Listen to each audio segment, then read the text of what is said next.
The Uncle Gold Podcast. 5, 4, 3, 2, 1.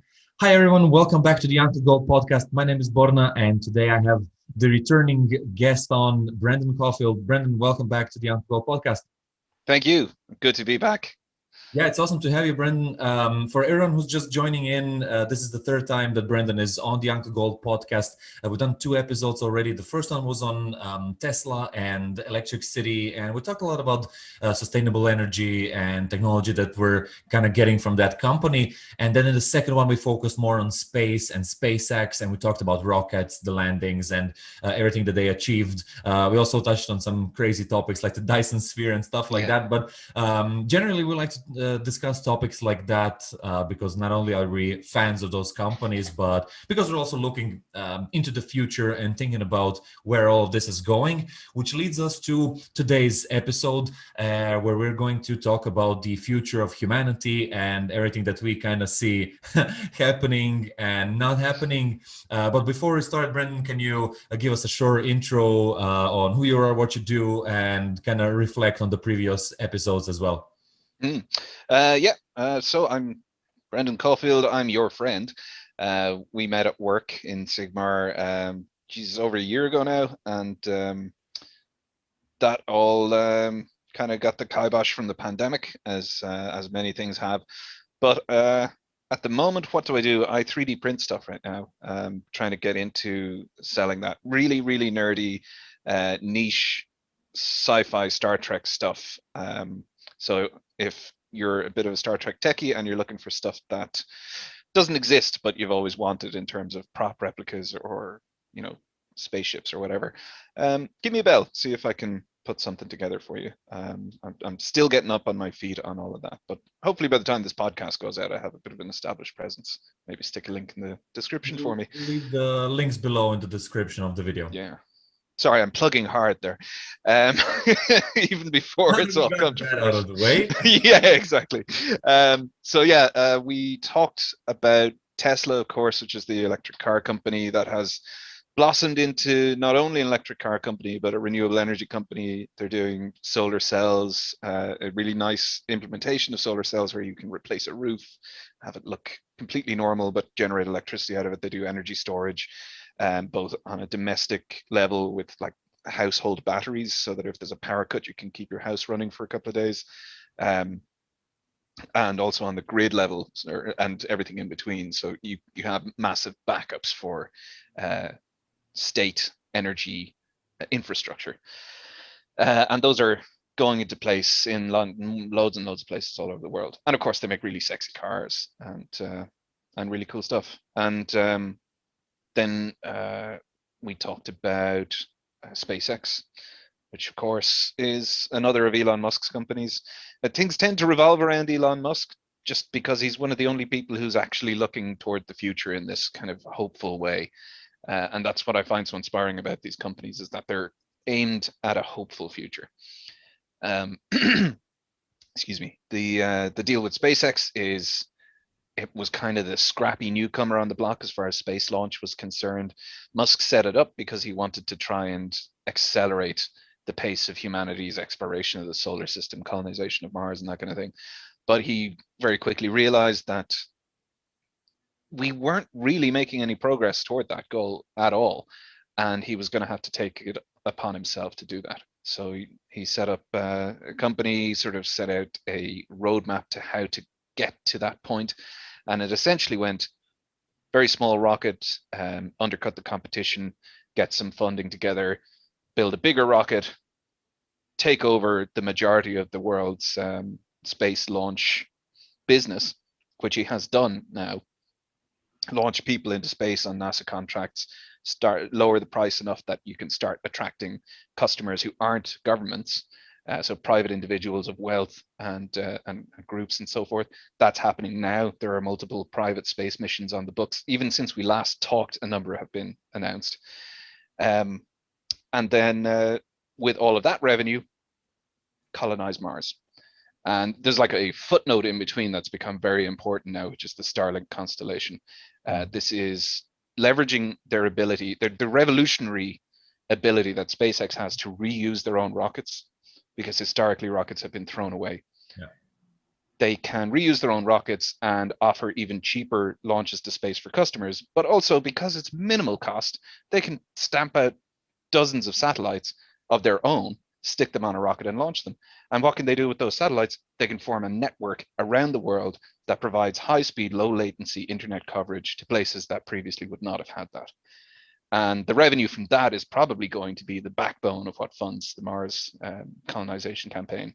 And that has already gotten started. They're building the Starship, which is a brilliant and slightly frustratingly named rocket that will be capable of taking, they say 100 people, but I would not want to be with 99 other people on one of these rockets. It's big, but it's not that big. I would say probably 40 people at a time per rocket to Mars. And the plan is to have hundreds, if not thousands of rockets going to Mars at the same time every 2 years when the orbits line up. And in that way, found a colony, hoping to have 1 million people on Mars by the end of the century. Awesome stuff. That's a big plan, and we're not there yet. No. We have ways to go, but we're making good progress, as we heard. We're making thrilling progress, I would say. Yeah. It's so exciting to watch. Yeah, and as you said, Elon Musk is not the only guy working on that idea. There are other companies, and we mentioned some in the previous podcast. So if you missed that, definitely throw your ears at that, because we've gone through the biggest competitors, I think. Yeah. And I think competitors and companions, I suppose, in the business as well, because not everybody in there is competing with each other. There's different sectors of it that can kind of coexist. Hey, I hope you're enjoying the Uncle Gold podcast. If you want to support this whole project, make sure you go to the second channel called Uncle Gold Podcast Clips. There I create short form videos with the best topics from the interviews that I do on the main channel. You get their videos daily. They're separated nicely into playlists, so you can choose the topic that you want to watch most. And now let's go back to the video. And we decided to dedicate this podcast to going kind of in that direction of where humanity is going to be and what we see as the future. But before we go there, we still have to cover, which will be actually a nice intro for that question. We have to cover a few more of Elon Musk's projects. One that we didn't cover is the Boring Company. Now, the first time when I heard it, I thought it was a joke, because I thought kind of was. And I thought that it was some kind of, like how sometimes people open a company just to kind of handle their taxes or invest into something. Trademark an idea or something like that. And I thought it was him doing something, but it was actually a company that was boring. Can you tell us a little bit about that? Sure. This started as a tweet. A bit like how the Hyperloop idea did, and there's some overlap between this and the Hyperloop, but he was stuck in traffic just the same as Hyperloop, and he's always been frustrated by the traffic in LA, and he was stuck in traffic, and he tweeted, "Stuck in traffic, so crazy, gonna buy a boring machine and just start digging. Boring Company, it's what we do." And everyone thought it was literally a joke, but then logos and hats and t-shirts started to appear, and a big pit appeared outside the SpaceX headquarters, and sure enough, they had a boring machine and they started digging. And the idea with it is that he sees modern infrastructure, transport infrastructure, particularly in cities where you have high-rise buildings, as a two-dimensional transport network for a three-dimensional world, because you have buildings with many levels, and you have lots of people congregating towards these three-dimensional structures on a two-dimensional grid network of roads, essentially, in most cases in the US, which struck him as a bit mad, and that you should be able to go three-dimensional with transport. And most people think of the future as having flying cars. That introduces probably a few more risks, because if whatever method of levitation you're using fails, you're quite a risk to the people on the ground. So he thought, well, why not dig below and run tunnels underground? And if you design the tunnels well, they can support the stresses around themselves and not actually weaken the ground. So you could stack as many tunnels as you want three-dimensionally. So the thought was create this network using the autonomous navigation technology that they were working on at Tesla, and have access to the surface from the tunnels at regular intervals. So you can pull into a parking space and your car simply descends underground and gets scooted along on these tunnels. It's taken a few years to get to a sort of implementable version of that. And I think at the moment it's more akin to, sort of public transport, almost rail-like implementations at the moment. But the key innovation in the company has been to dig faster than has typically been done, and to dig more economically, and to use the output of the digging, i.e. the material you're excavating, to create an economically useful product, in this case, bricks. Yeah. Let me stop you there before we go into the bricks. Like those drilling machines are huge. Like I've seen videos of that. They're like a building. They're tall like a building, and they're like, where is he digging? Like in which directions? Do you know where these tunnels exist right now? And like, how does that whole scheme work? So I don't have an exhaustive list, because it's actually not like the most exciting. It's a boring company. It's not the most exciting company that he runs. It's a whole ground. Yeah, exactly. But I do know that they have a test track, which I think is about 1 kilometer long, that started with that hole in the ground outside SpaceX. They have another test route beside one of the highways in LA that the city of LA paid for as a kind of an exploration of the idea. And they have contracts with the city of, I think it's Washington it's Washington DC, and the city of Chicago, to service O'Hare Airport with boring tunnels. In terms of the size of the machines, what they've done is they've realized that part of the issue is that classical boring machines have been too big. The whole physics of this is that the resistance that these machines encounter that slow them down is proportional to the size of the area that they're trying to bore through. So they've shrunk it down. So the tunnels are just big enough to encompass a car, something that people could stand up in, some kind of useful carriage. And so that in itself speeds things up. They've also worked on the cooling methods for the head of the machine, the way that the energy is brought to the machine, again leveraging Tesla technology. They're using battery technology instead of generators, because classical boring machines have had to run on diesel generators. The exhaust from that, then you have to transport that out of the tunnel, or you can't have workers in there because they'll suffocate. So all of those small little logical problems that have been solved step by step are improving the efficiency of it. But to put it in perspective, they stated early on that their aim was for the boring machine to be able to beat a snail in a race. That would be a massive improvement. They had a pet snail to illustrate this. But yeah, I mean, as you may expect from an Elon Musk company, there was a bit of whimsy involved as well to get the publicity up there. He started selling hats, and in a reference to Spaceballs, classic Mel Brooks film, he says, once we sell 20,000 hats, it'll be the Boring Company, the flamethrower. And he followed through on that. So you've probably seen the Boring Company flamethrower. And that's probably more visible than anything else the company has done. Yes.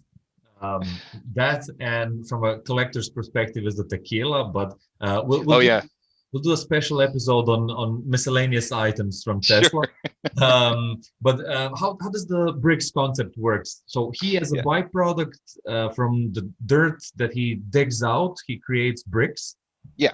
So the idea, I don't know if it's actually in practice yet, but the idea is that as the machine excavates the tunnel, typically, again, probably powered by internal combustion, classical boring operations would have all of this material just excavated and put in a slag pile outside, and the transport of that material would probably have run on internal combustion engines. So again, creating a toxic environment for workers, etc., etc. What the idea with their concept is that the material is processed in the back end of the machine. So you've got the boring face, it's sucking or grinding the material out of the ground, and then that pulverized earth is then compressed and compacted, and some of it is used by the machine to actually lay support into the walls of the tunnel as it goes. So it's kind of jigsawing together the tunnel walls as it's digging. And then the excess, because obviously you have a larger volume than you would need to do that, is compressed down into these Lego-like bricks that can be sold off as building blocks. Nice. Low-cost housing and that kind of thing.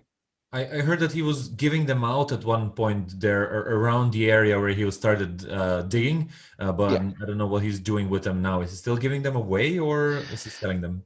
Well, I don't know. I don't know if there's any actual active boring going on at the moment. Again, not a company I follow too closely, but yeah, the initial test tunnel that they did, I don't know if it was the one at SpaceX or the other one in LA near the freeway, but it was in a fairly economically disadvantaged area.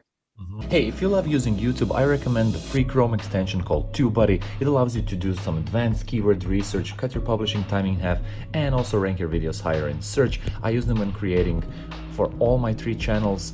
They have a paid version as well, but I recommend starting with the free option for starters. They give you a lot of data when watching YouTube, also comparing your stats to other YouTube channels, and help me a lot to gain more subscribers and more viewers on my channels. As I said, it's a free Chrome extension, but please use the link down below in the comments. And if you go for the paid version, type in Borna Tubers to get a discount of 20%. And now let's get back to the video. And so they were just giving these bricks away to the locals. That's really nice. I feel that they're using that as a, let's say, test mechanism to see what the best digging or boring machine would be to bring on Mars, because he said that probably will leave in tunnels underneath the surface, because you're in a closed off environment, like it's not habitable to be outside. So it doesn't matter if you're building a building or drilling underground, and with drilling underground, you will be much more safe from radiation and comets hitting, and the environment would just be too harsh. So what are your thoughts on that? And is that fact making the boring company not so boring at all? Well said. Yes, I think so. And yeah, you're spot on. As with most of Musk's companies and technologies that he's pursued, there is at least a tangential application to the Mars colony. And certainly the Boring Company is possibly even more applicable to Mars than it would be on Earth. It has some interesting applications on Earth, but people remain unconvinced. But on Mars, it is kind of a no-brainer. If you can get an efficient boring machine that runs on clean energy and doesn't use too much power, you can dig a tunnel which by its nature will be airtight. You can pressurize that tunnel from the inside. You can create a living space. And the reason it's preferable to do tunnel living on Mars, at least initially, is that Mars lacks a few things that Earth has, which keep us nice and safe. It doesn't have a strong magnetic field. The Earth's core is molten and creates this enormous dynamo effect that creates a very strong magnetic field that bends any charged particles coming off the sun away from the surface of the Earth. Now, if you're in interplanetary space, you are subject to a lot of radiation coming off the sun that would otherwise be deflected by magnetic fields. When you're on the surface of a planet, you're subject to about 50% of that, because the planet below you is going to shield you from half of that. But you're still subject to it from above. You mentioned comets, meteorites, micrometeorites, these kinds of things. On Earth, our thick atmosphere burns most of the sandy sort of stuff that's floating around out there up, and you see it as shooting stars in the night sky. Most of the time, or rather, the chances really of being hit by any of those would be relatively low, but much higher if the atmosphere is way thinner. And on Mars, the atmosphere is only less than 1% the thickness of Earth. So Would we get for like meteorite showers?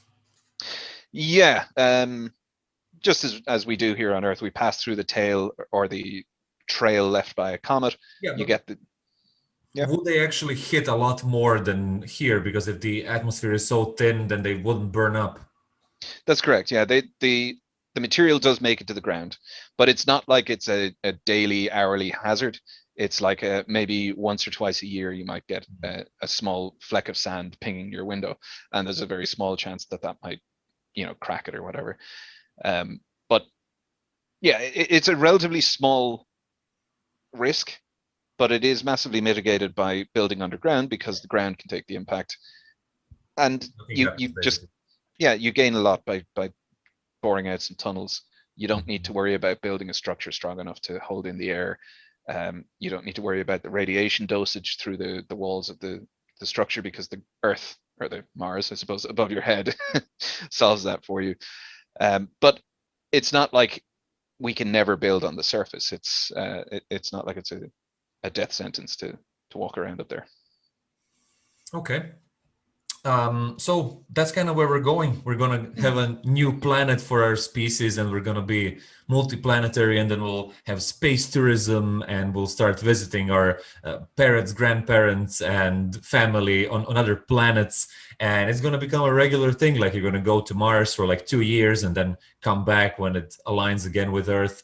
Yeah. Sounds very interesting. Would you go on a trip like that? Oh yeah, a heartbeat.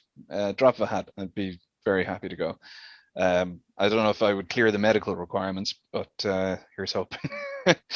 But yeah, I mean, it's already becoming a reality. Like I was saying there, the private spaceflight revolution has started.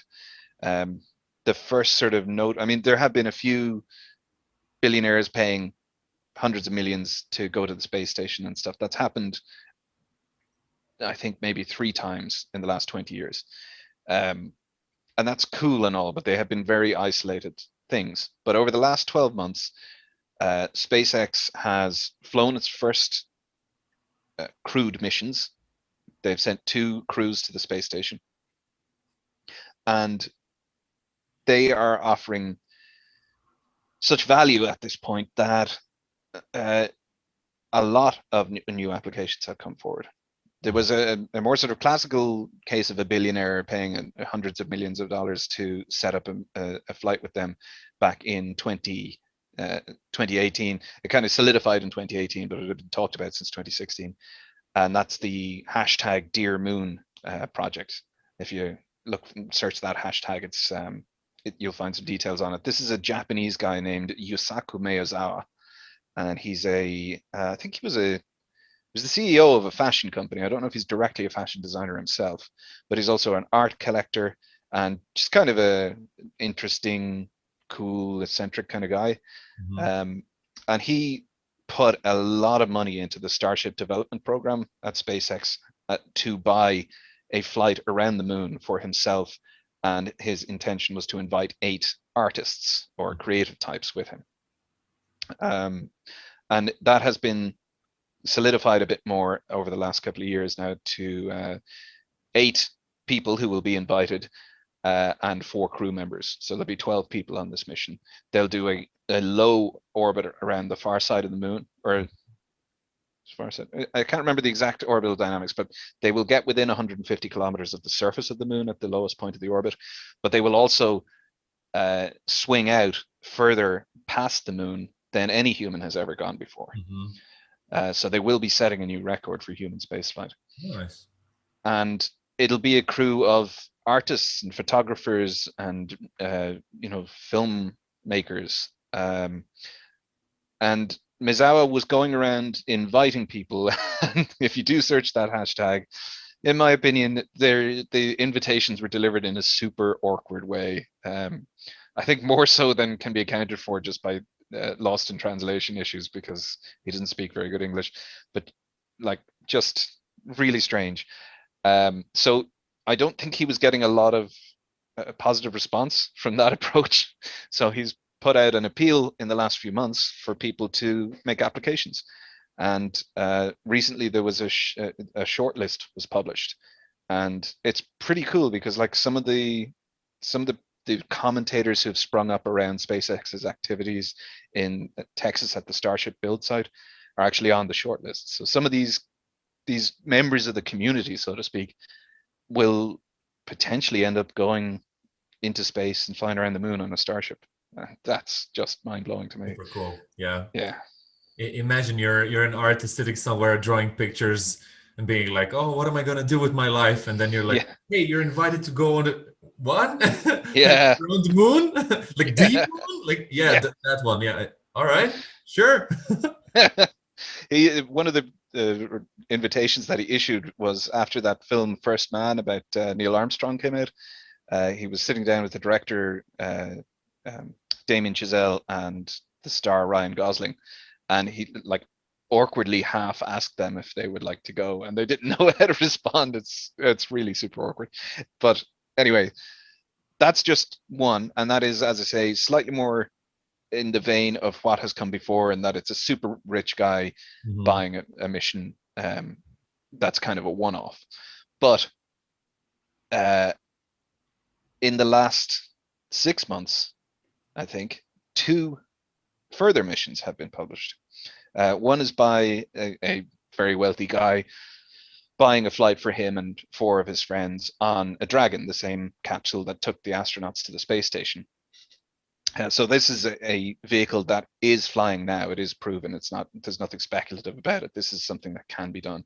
And then there was another one. I can't remember what group set it up, but it's a charitable mission that's benefiting a hospital, and people are making submissions for why they should go along. I can't remember which hospital it is now, but I should have looked all that up. But essentially, you've got space missions for charity. That's a thing now, with people going to space on them. Awesome stuff. So we're seeing the beginning. Yeah. And like you say, that's just going to get more normal and more commonplace. Yeah.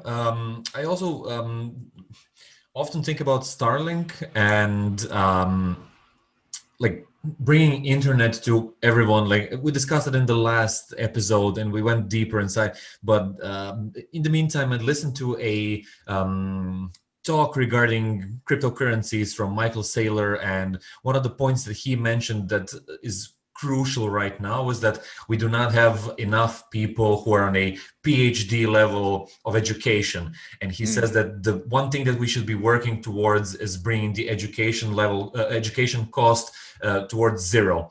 And he says, internet is one of the ways how we can do it, where everyone has access to all the information in the world. And then it happens, then you have 1,000 more PhDs. One of them is extremely smart, and one of them discovers something that propels humanity a lot faster towards where it needs to go and makes humanity a lot better. So we have to make humanity actually a lot smarter, and that will work. I know I could do with it. Look, everyone can. But what he suggests is just like watching YouTube videos for starts, because you have a lot of free information out there about basically any topic in the world that you can think of. It's there, it's available, so you can learn it. And I think that's one of the things that Musk is actually trying to do, to bring more people up to speed, because even though there are a lot of people jumping on projects like that, there's still not enough engineers, in my opinion. There's not enough inventions going on. Like, when's the last time you read about someone making a huge discovery that got a lot of wind? Like, right? It doesn't happen that often. And if we brought more people up to speed with everything they can do with technology, I think those would happen a lot faster. Yeah, it's like that old question of how many more Isaac Newtons and Albert Einsteins have there been throughout these generations of the world that just never had the opportunity to make themselves known, or to even discover their own talent. Yeah, exactly. I think about it a bunch, and I think the answer to that is a lot.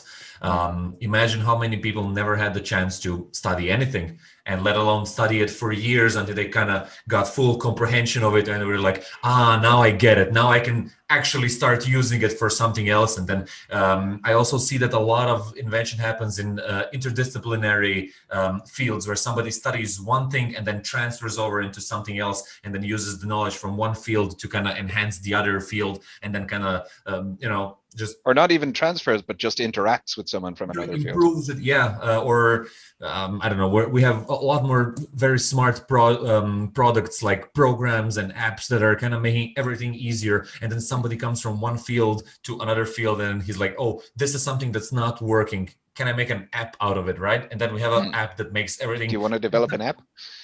Yeah, do you want to develop it? For everybody who didn't watch it, it's a Rick and Morty reference.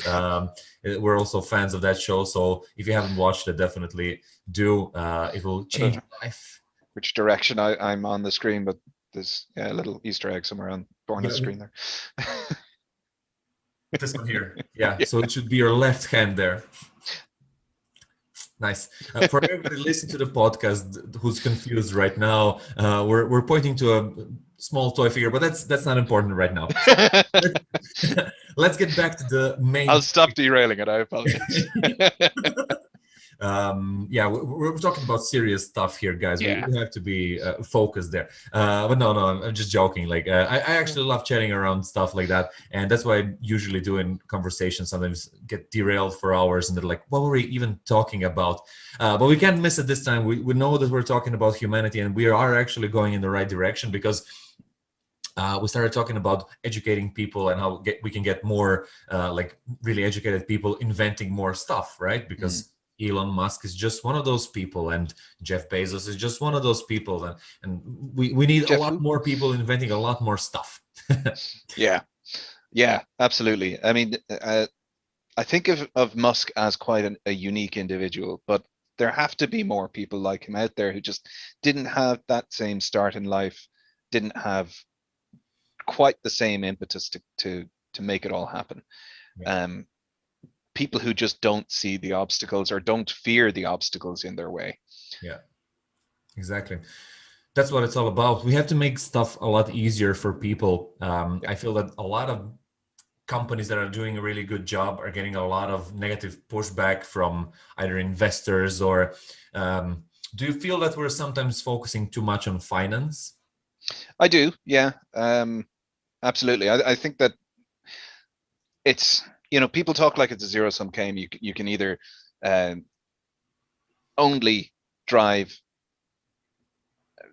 business or the direction of development through financial forecasts and so forth, or you can go wholly ideological and then the whole system will collapse because you don't pay attention to the finances. But there's a happy middle ground there. Yeah.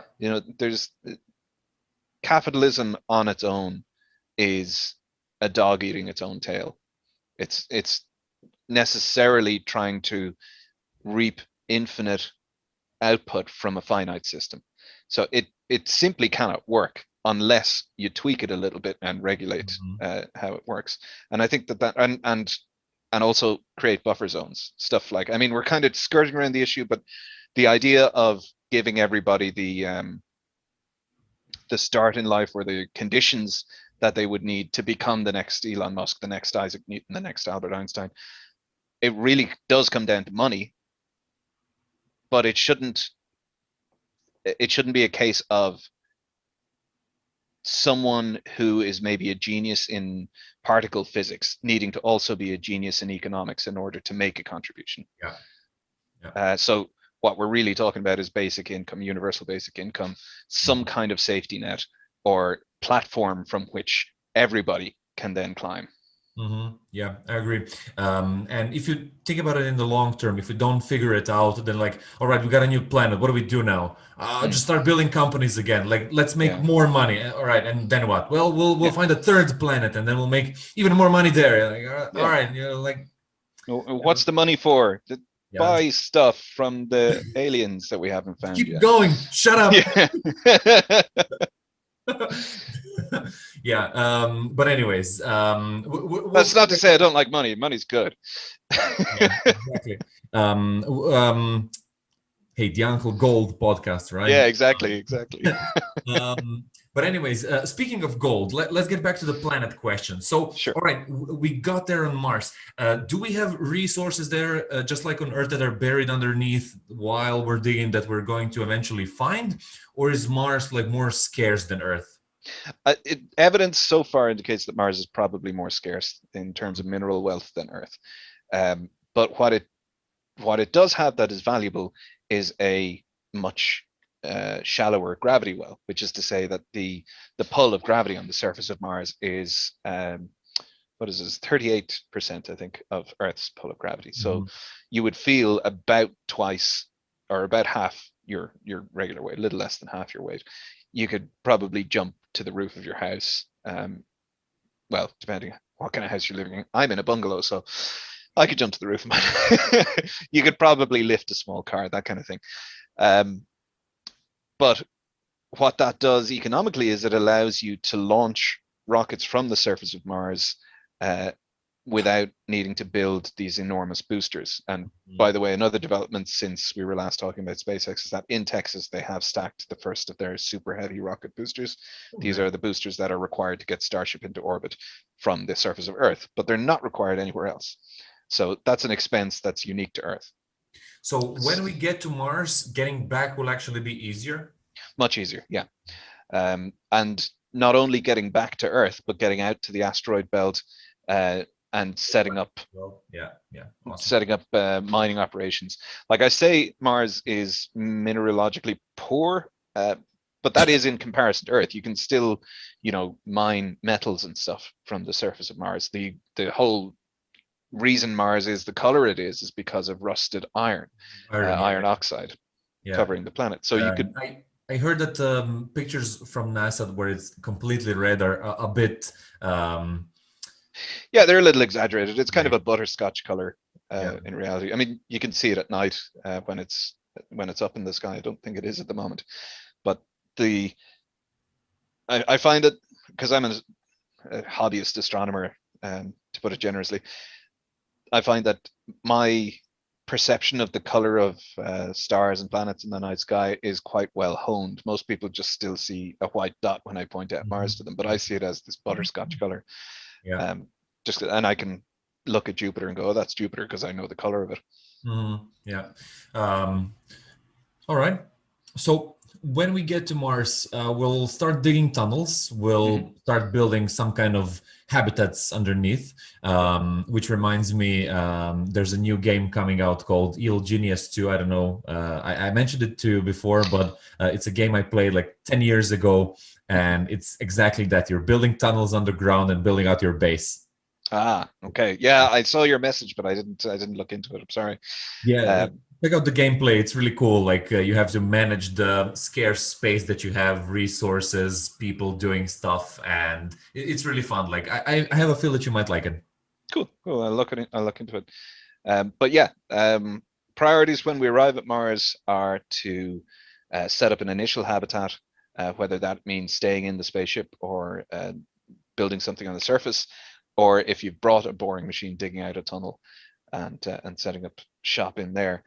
Other priorities are setting up obviously a power plant to power your efforts that you're doing. So that will probably initially be a bunch of solar mats that you roll out onto the desert, but very possibly some kind of thorium nuclear reactor or other small fission reactor that can be set up on the surface as well. They do exist commercially, believe it or not. You can buy a small nuclear reactor these days that fits in a shipping container. But I don't know how many customers those companies have, because it's so fraught with PR issues. Yeah, I think they just need like one, and they make profit. That's it. But that form factor would be perfect for transporting on the Starship, because it would fit in a cargo Starship's fairing. And if it is a thorium reactor, which are supposed to be kind of the holy grail of cheap and abundant power, there's thorium in spades all over Mars. It's thorium rich, so it's practical if that's doable. I still don't know what the issue is, why thorium reactors haven't taken off, because I saw lots of really interesting documentaries about them years ago. So I don't understand what the issue is, but We'll probably get there. Like Yeah, somebody will make one, and then we'll see, like, oh yeah, it works. Let's make two, and then we'll have 50 of them. Like yeah. that's how everything goes, right? But Um, Earth's surface is rich in thorium as well, so it seems kind of a no-brainer. But mhm. anyway, that's a whole other topic. But whatever they do, they need to set up power generation, and something that is essential to set up is in situ resource utilization, or basically a fuel plant that pulls carbon out of the atmosphere, um, and does a chemical process on it to create methane that will then refuel the ship.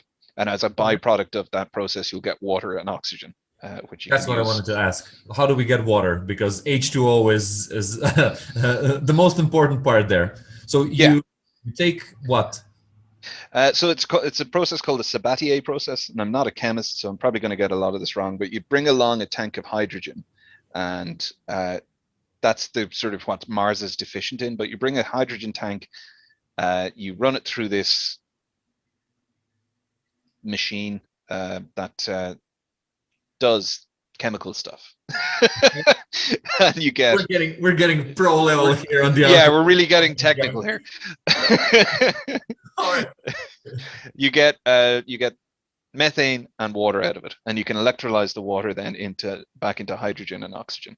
Nice. And so for a rocket to work, you need a fuel, which for the Starship is methane. And part of the reason they chose methane is because you can do this process on Mars. Yeah, yeah. And you They were also thinking need a few steps ahead while making the rockets. Hmm. 100%, yeah, They 100%. smart. Yeah, awesome. You also need a source of oxygen to oxidize your fuel and burn it.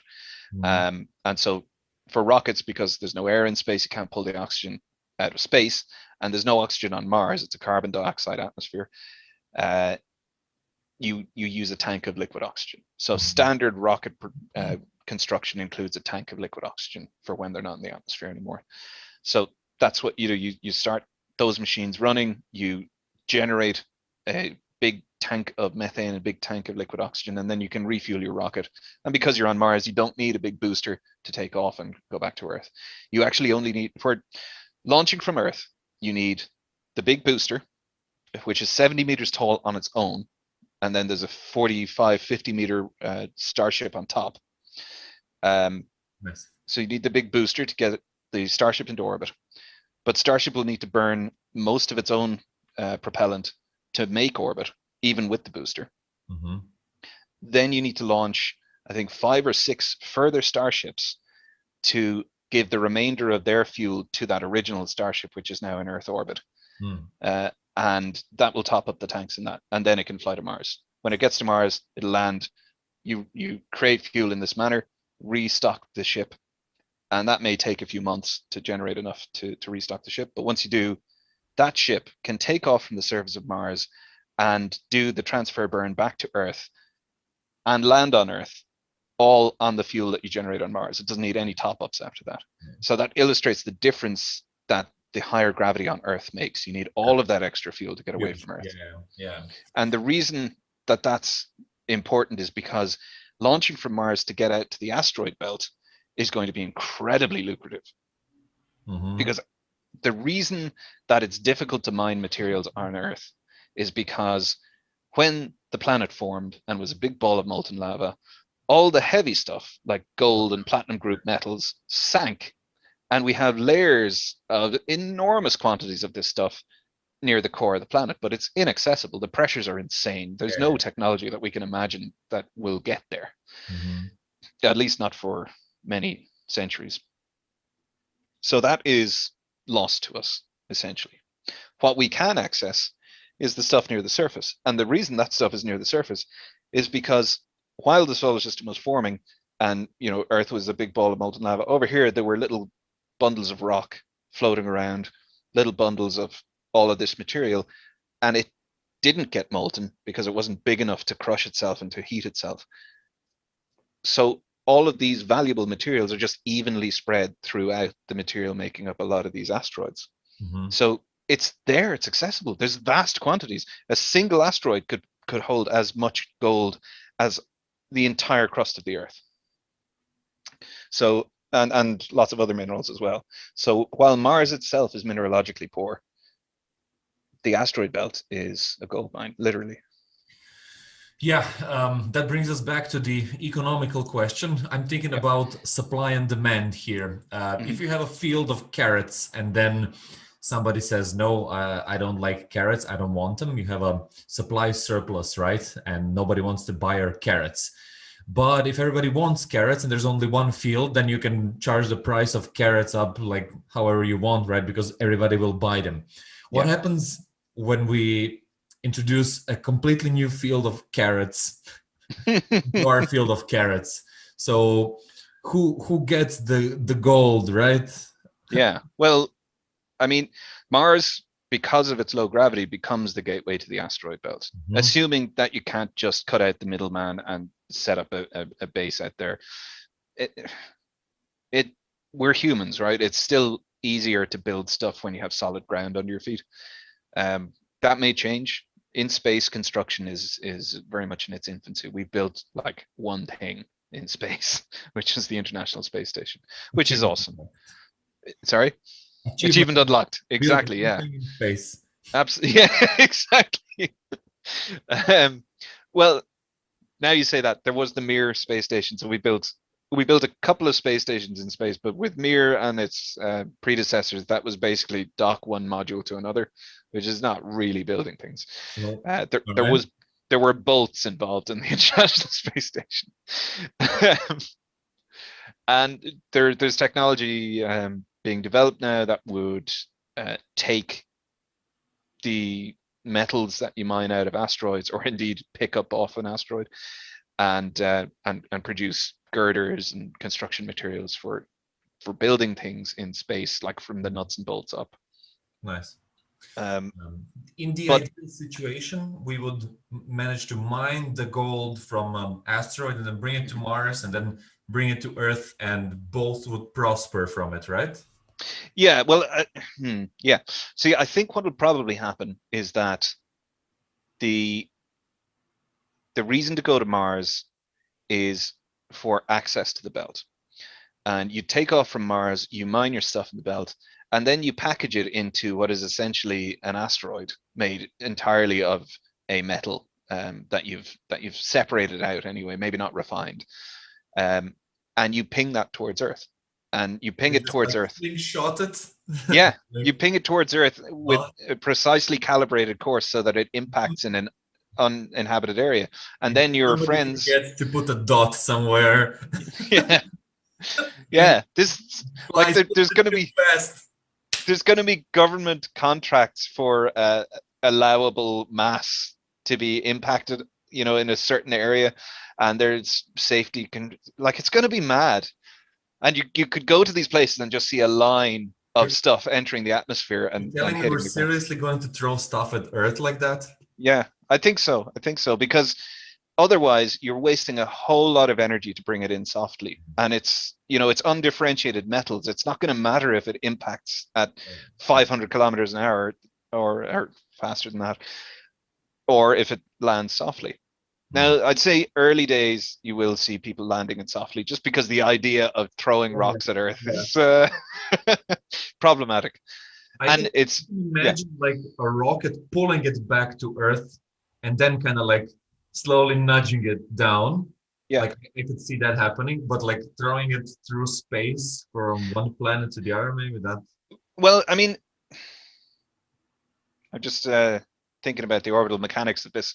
Because I'm You sure that somebody can calculate it out, right? Because Sure. they have massive simulation programs that try to figure out like so that nothing gets into the way. Like I mean, they made the game like the Kerbal Space Program, right? Yeah. Where people do it for fun and they're like struggling to get a rocket off the ground and they do like 100 attempts and stuff like that. So on the Great game, by the way. yeah, I only watched gameplay on YouTube. I never tried it myself. That's fantastic. But basically, I'm sure that at one point we'll be able to calculate it so it lands there perfectly. Yeah. But yeah, we're probably just not used to the idea yet. I'm sure that at one point it'll become like normal to just like hurl an asteroid into the Sahara Desert and it falls into the sand and people are standing there drinking coffee, ready to pick it up, right? Be like, ah, Well, yeah. See, the issue is implied there. What happens if you miscalculate and it doesn't hit the Sahara but hits New Delhi or hits Mexico City? Yeah. Then your company is in serious trouble. But also, what if somebody infiltrates your company with ill intent and miscalibrates your navigation systems? Yeah. So there is a big danger from it. It's kind of like the whole fear factor of nuclear energy. As long as it's handled responsibly, it would be, it would work out okay. Mhm. Yeah, it's problematic for sure.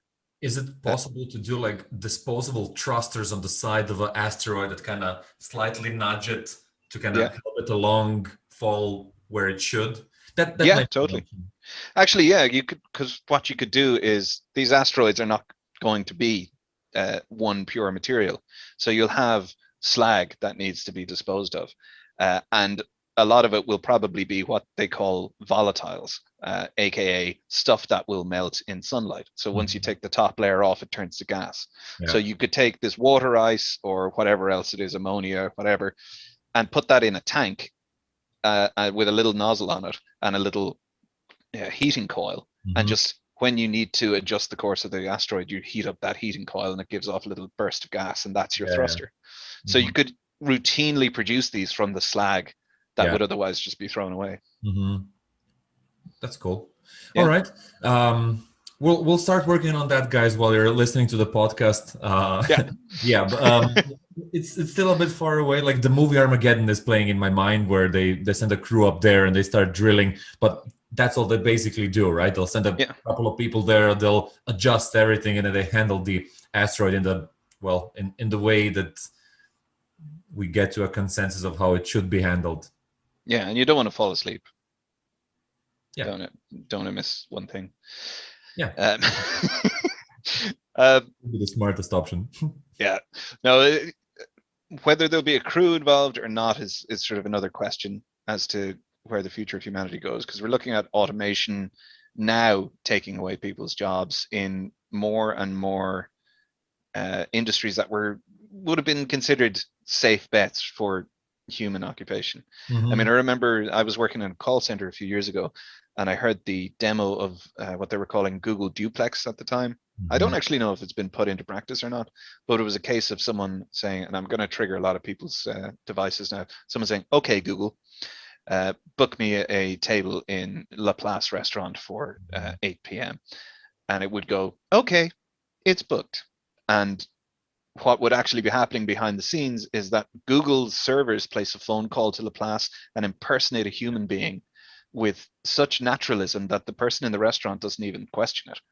Yeah. And it right down to stuff like taking intakes of breath, ums and ahs. Yeah, yeah. Thinking about it, like, Yeah, yeah, and it was on the Google presentation from the CEO, and they actually didn't have a time slot available. So Google said, yeah, like, "Oh yeah, like we can do a 9:30, not an 8:30." It's like, okay, yeah, let's make it 9:30 then. And yeah, it was like, "All right, cool, you're booked in." It's like, "All right, cool." yeah, And yeah. the person Incredible on the other stuff. side didn't notice that it was actually a machine calling. So Yeah. So as someone who worked in a call center, that gave me the willies, all right. And I had been I had been thinking, like it may not come as much of a shock to our listeners that typical call centers, the IT infrastructure side of things is absolutely dreadful. Um, Antiquated, poorly constructed systems that are just a nightmare to deal with. And as someone who was working there, my typical excuse to a customer, and it was true for why things were taking a long time or why such and such a thing wasn't happening, was, "I'm sorry, I'm having an issue with the system here." And that is not the impediment that at the time I thought it might be, because I was thinking, okay, that's really impressive technology, but they're never going to be able to integrate it with this garbage that we're using, because it just won't work very well. But actually, I was thinking about it afterwards, and we're in the age of deep learning and of AI being able to be the user on systems like these. So you could keep your legacy systems and just have the AI watching every employee in your call center for 6 months and learning how everything works. Yeah. Not only learning how everything works, learning how to interact with people, and all of that. And I was imagining a situation where, like in my job, I had to, do my greeting, make sure I got the time of day right, ask the customer for their account number, and then I think it was 2 other details to pass the GDPR requirements to verify the account. And I was imagining a scenario where the AI answers the phone and says, "Good afternoon, my name is Mark. You're talking to Bongo Bongo Industries. How can I help you today?" And the person says, "Oh, I have an issue with blah." And the AI goes, "Can I get your account number, please?" And she, gives the account number. "Can you confirm your name?" As soon as they confirm the name, the AI will go, "Margaret, how are you? I thought it was you. We were talking last Thursday, weren't we?" It has that charm and that humanity to it. And did you ever get that issue sorted with the cat? You were saying you were going to the vet, and she'll go, "Oh God, yeah. I listen to it. Wait till I tell you."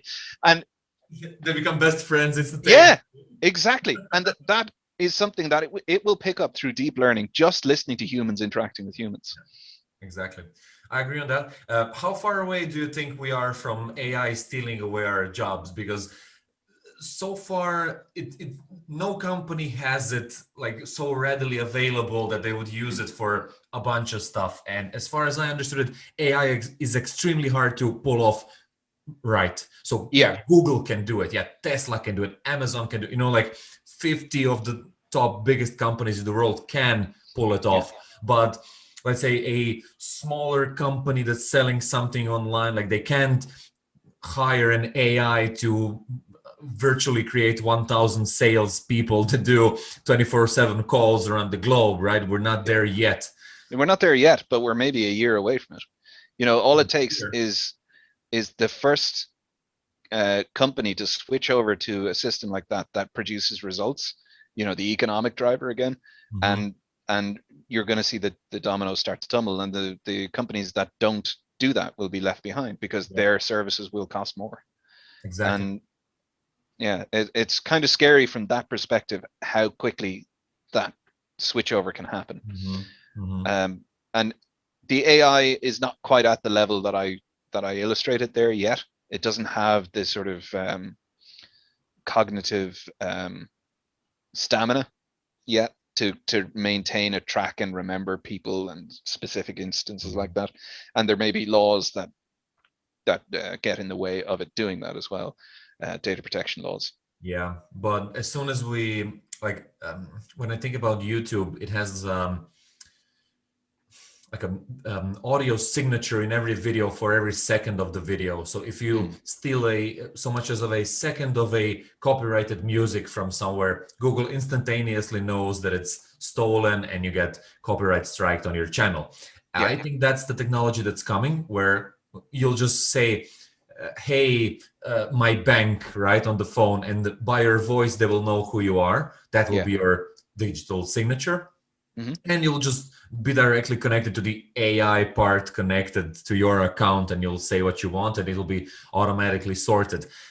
So yeah, that's kind of one of the ways that they will do it. Other than that, I see like facial scans and all of that we already have, right? Because you're logging into your phone, it does a facial scan, and that's it. And you've got stuff like behavioral profiles that Google keeps on every person who's ever used the web. They don't need you to log into your account. They're pretty like 98% sure that you are Borna Zuber browsing eBay at the moment. It's creepy, but it could, in the end, I can kind of imagine a situation where it is beneficial to the end user in that it eliminates the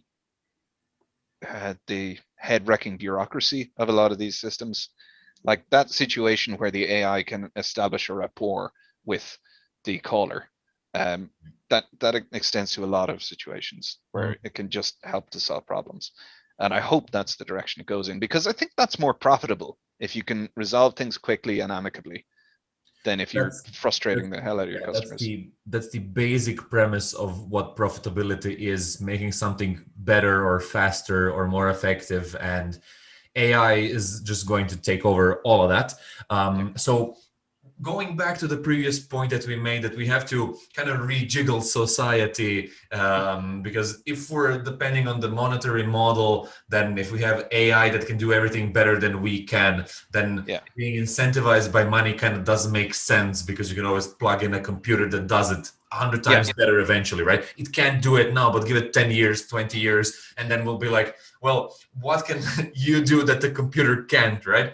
And actually, a few days ago, I've been listening to a lecture. Well, I've been attending a lecture from a scholar from, no, sorry, he was a speaker from Singapore, and he's been studying a lot about AI and stuff like that. And he says that the one thing that will be the hardest for AI to emulate is creativity. And he says that's one thing that we have to foster in humans, so we can kind of keep evolving with the whole situation in the world. And he's strongly betting on, like, yeah, companies should embrace creativity more, schools should embrace creativity a lot more. And since we're forced so much into this make money mindset, we're kind of neglecting creativity, and we're going for the most efficient option, right? And that sometimes kills the more creative option that in the long term creates something far better, right? Because something that's the most efficient is, yes, efficient for a reason, because you can calculate it out, but something that's more creative can maybe in the long term generate better results, but not generate the same economic outcome, right?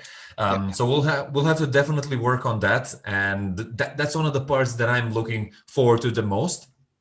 And the first argument that I heard, that was actually in regards to Tesla, like when he said that he's going to put, I don't know how many thousands of these trucks on the roads that are driving themselves, like, and then I heard the statistic of how much of the American population are actually in the trucking business. And if only a few percent kind of lose their job, it will start a tidal wave for all the, as you said, companies to kind of keep up to stay profitable, right? Yeah. When the sorry to cut you off, when the Tesla Semi was unveiled that time, it was probably the most notable thing in the presentation for me was the absence of any talk of the trucks being self-driving. The closest they got was talking about duckling mode, where you have one truck being driven by a human and then a load of trucks follow in a line behind, so you can convoy with only one driver.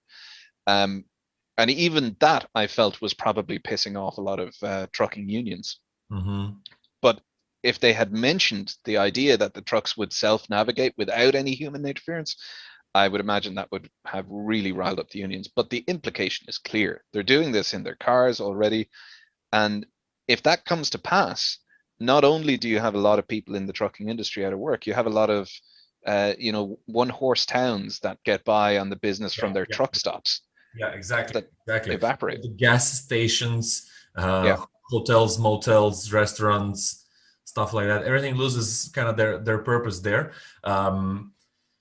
So that's why we have to kind of figure out how to get to the golden life.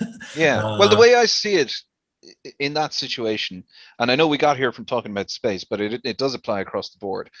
The way I see it, if a company is using an automated system, some kind of AI or robot or whatever, that replaces a human, they should pay a higher rate of tax, and that tax should fund the universal basic income payments that go to every citizen of that state.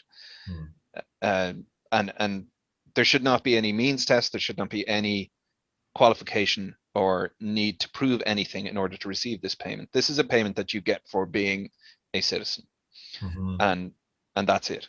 It doesn't matter if you're in prison. Doesn't matter if you're on the sex offenders register. It doesn't matter if you're working or not working. You get this payment. There is no check to be done except for, are you a citizen? That's it. which should be actually transcended into "Are you a human?" Right? Yeah, And yeah, the indeed, other. indeed. Mhm. It might even, yeah, of that could probably produce a not a human rights court case, but a sentient rights court case in maybe a century. Yeah, yeah.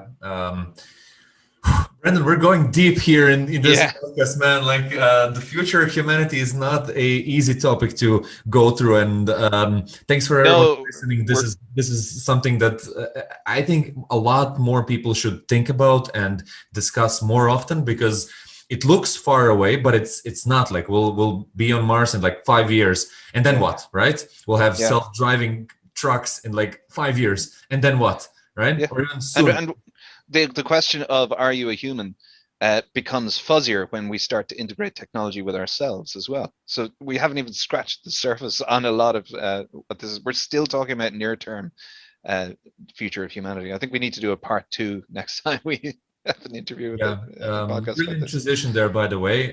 Let's get into the second big topic that we discussed before we started. So, right now we have phones and we Yeah. kind of look at them and it helps us connect online and we send each other pictures and our thoughts, ideas, Mm. Twitter updates, videos, stuff like that, right? And it's Yeah. all good and dandy. And then along comes a person and says, "Oh, we should put a chip into someone's brain." And I was like, "No, the No, you're Matrix." talking about Bill Gates, right? So he said arm, not head. Oh, okay, sorry. Yeah. We have the idea of Neuralink. Yeah. For everybody hearing it for the first time, Brendan, can you give us an intro? What it is, what it does, how it works, how it got started, where we are right now?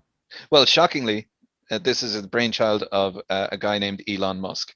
I don't know if we've talked about him before, but Never heard of him. yeah, this is yet another company that Elon Musk has founded, and it illustrates his sort of um, focus on the future of humanity, because the idea is this is a computer brain interface, an implant that you put in your skull. It's a very small thing, can be implanted very non-invasively, but it connects you to your phone as it stands at the moment. But I think the technology is going to evolve rather, to the point where it's a direct brain internet connection.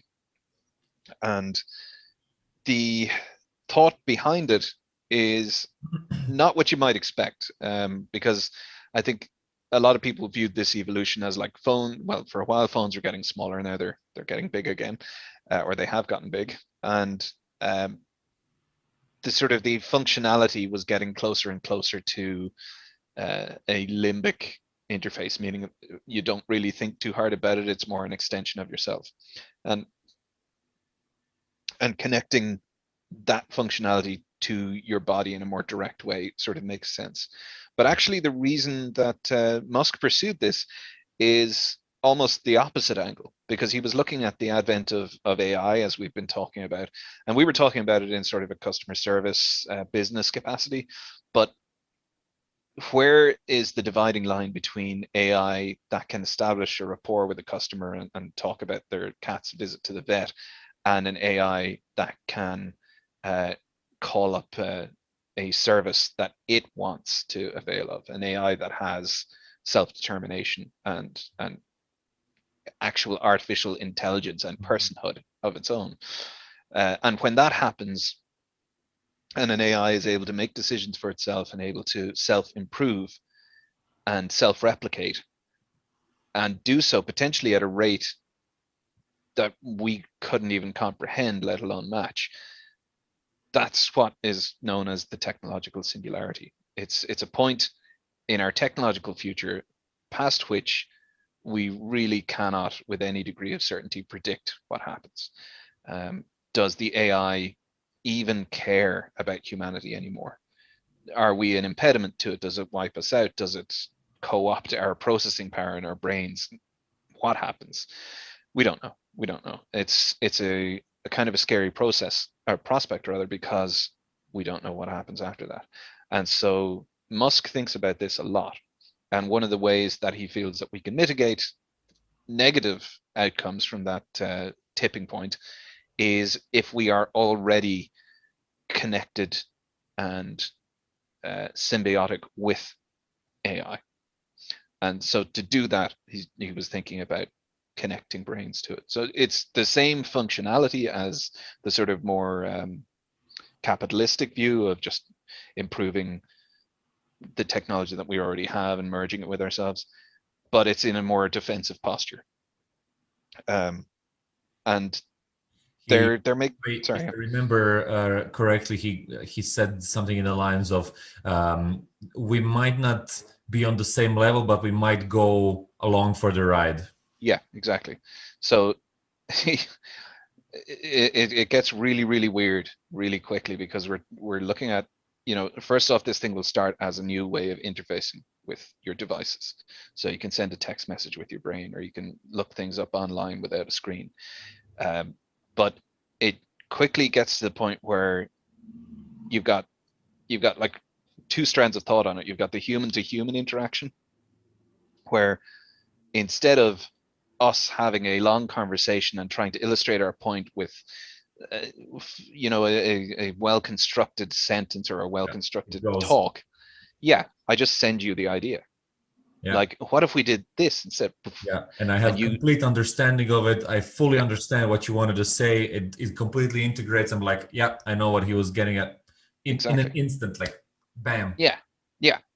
And not only that, these ideas can get way more complex, because not only do we have the organic processor working on it, we also have additional cloud processing or quantum computers.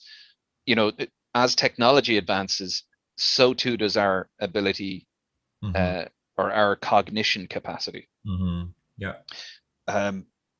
So it gets super strange, and the line between what is technology, what is AI, and what is humanity, and what is mind blurs. It's not like a classification thing. It's literally, where do I end and the internet begins. It's merging. It is. If we put the Matrix scenario on the side, let's say if that doesn't happen, that actually sounds like the golden age of humanity, where we become like godlike level and have like an open playing field in like what we can do. And then I think there's no longer us and our technology. There's just us. The technology is us. Exactly. That becomes very, very interesting. And then what does humanity collectively, because at one point we're gonna all kind of like hive mind connect at one point somewhere on, there's gonna be some kind of like a Facebook, Instagram or something like that, where we I'm glad you brought up Facebook and Instagram, because I have a very negative view towards current social media as it exists now.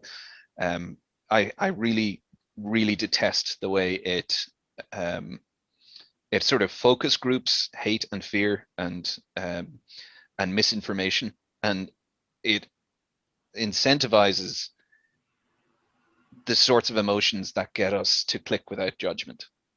And to pursue a story that fires us up, rather than for the wrong reasons, rather than think things out. And I was thinking about that. Where do we go from here, from like this social media outrage obsessed culture that we have now? How could we possibly get from this to like a peaceful Star Trek kind of future? And I was out for a walk with my dog and just thinking this over, and it took the form in my head of a conversation between me and, whether it was an advanced alien from another culture that was a few centuries ahead of us, or whether it was a human from the future or whatever, but it took this form of a conversation that I had, where they had made themselves known to us, and I was having a one-on-one conversation with this creature that had appeared before me. And I didn't care about what the thing looked like or any of that, but it was a case of like, how do you go from the Facebook generation to whatever you are? And whatever you are is to my mind indistinguishable from magic, to quote Arthur C. Clarke. And the response was that whole thing of transmitting the idea, right? You have complete and total understanding of the idea that I had, and understanding of why I reached that conclusion, and all of the context required for it. And what this imaginary being anyway classified it as was total empathy. Mm-hmm. You can see everyone else's perspective on things, and you can process that so completely that it's hard to kind of put into words again, but You would understand and empathize and kind of put yourself in the other person's perspective to a literally 100%, because every yeah, scene that happened in their life, you would kind of be able to live it through in your yeah, mind, yeah, because you would have the same impulses, because the brain works in impulses, electricity and chemicals, right? And if we had a chip exactly. like that, we could transfer everything directly. So we would Yeah, get. it's like you could simulate their point of view to Mhm. total Yeah, understanding. yeah, And while sure. that sounds like the death of privacy, you could also process it to the point where you gain the understanding and then lose the knowledge. So if they want to keep something from you, they can, and you will understand the reasons why they want to do that, and you Mhm. will absolutely not have that information anymore. Hmm. But I yeah, think, I it's think so as we evolve, we'll have to get rid of privacy as well. Because if somebody can scan your whole brain, like you can scan also their whole brain, and everybody has something that they don't want to share with someone, and like something stupid that you did as a kid, right? You know, yeah, and since everybody will have that, it'll be just like pictures on Facebook. You know, there are some older ones where you have a shorter haircut, and you're like, oh, I didn't look good there, right? We will and imagine having billions of those instantaneously transferred into your mind. You'll be like, yeah, all right, everybody did yeah, something stupid when they were younger. Everybody yeah, did a lot of mistakes. I think that's when we'll have true like a true social network, where we get to the point where we so understand each other, and then people will be like, now I get it, right? yeah, That's why yeah, this guy did this, that's why that happened there. And then we will I think that's the point where we lose privacy, mistrust, anger, envy, jealousy. Like, because if you will 100% understand someone who, let's give an extreme example, killed someone out of rage, like you yeah, will actually be able to emphasize with both sides, because we'll be able to scan both brains, right? sure, Even the dead ones. And then we'll be like, oh, that's what happened. And then we will understand both sides, because first we'll have their whole life story in front of us. We will see all the pros and cons against it, and we'll probably be able to do, like we watch movies now, we'll probably be able to do a 3D, no, like 100% D, where we get the chemicals running through our bodies, what happened to people that were in those situations, and we'll be yeah, like, yeah, I really didn't see that happening, or I really didn't think it through, right? mm, And I think that's where true understanding comes from. I think that's where humanity is heading. Then we'll be like, all right, so now we have to figure out the true mission for humanity, or like what we're going to do and how we're going to get there, right? And yeah. I think I was disagreeing with you initially. I mean, I kind of value privacy. I want privacy to remain a thing, but I think it needs to be tweaked where it's privacy by consent of all. so, Um, so like a damper that kind of says, all right, you can see this, but not this. yeah, or like you can see all of this and why I want it kept private, but once you understand that, that no longer you have that understanding of why it's private, but you no longer have the information. Yeah, yeah. Um, and It'll that's be sort of the interesting to see how technology does that. That'll be yeah, like how the psychologists program that. yeah, yeah. And the other thing as well is that like my other fear for the future is that when you have that level of technology and that ability to 100% simulate uh, experience and memory, how does a species not get lost in that? There's a great book by, I think it's Charlie Stross, called Accelerando. It's a science fiction book, and it basically charts this whole evolution from, I think it was written in 2005, and it starts in 2010 and goes to like 20, I think 2400 or something.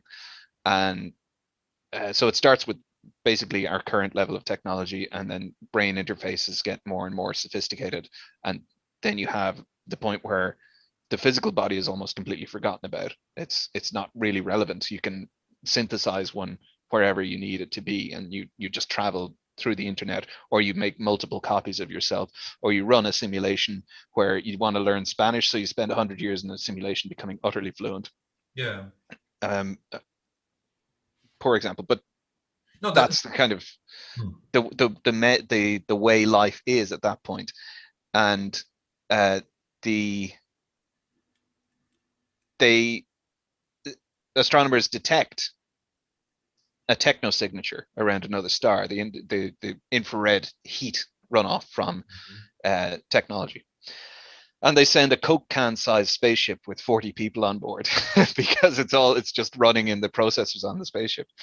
And when it arrives, it finds we were talking about Dyson spheres, a Dyson sphere composed purely of processors, of like energy gathering stuff and computer processors.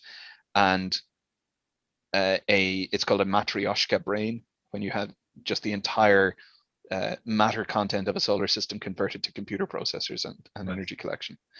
And running on that Matrioschka brain is an unimaginably huge simulation, but it's a simulation of this species past.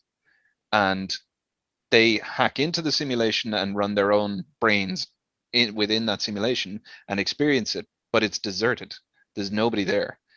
And they piece together that this civilization went through the same advancement that Earth civilization has gone through. And while they're on this mission, Earth is broken into two factions: individualists who retain the sort of human identities that they had, and a sort of Borg collective of just complete unity. Oneness. Yeah, exactly. Unity. Yeah. Unity, yes. Another Rick and Morty reference. And so the inner solar system is getting pulverized and reconstituted into computer processors. They're going down this path that this alien civilization has gone through. But what they find at that other star is that for at least this alien civilization, once they got so self-absorbed that all they were doing was reliving their past and running through their own fantasies within this simulation, they utterly lost interest in exploration of the real universe, because their simulation was more stimulating than reality ever could possibly be. And whatever happened to them, they either died out from total boredom, just losing any innovative capacity at all, or they ascended to some other plane of existence. And so that's an idea that I had knocking around in my head when I was having this talk with the advanced creature.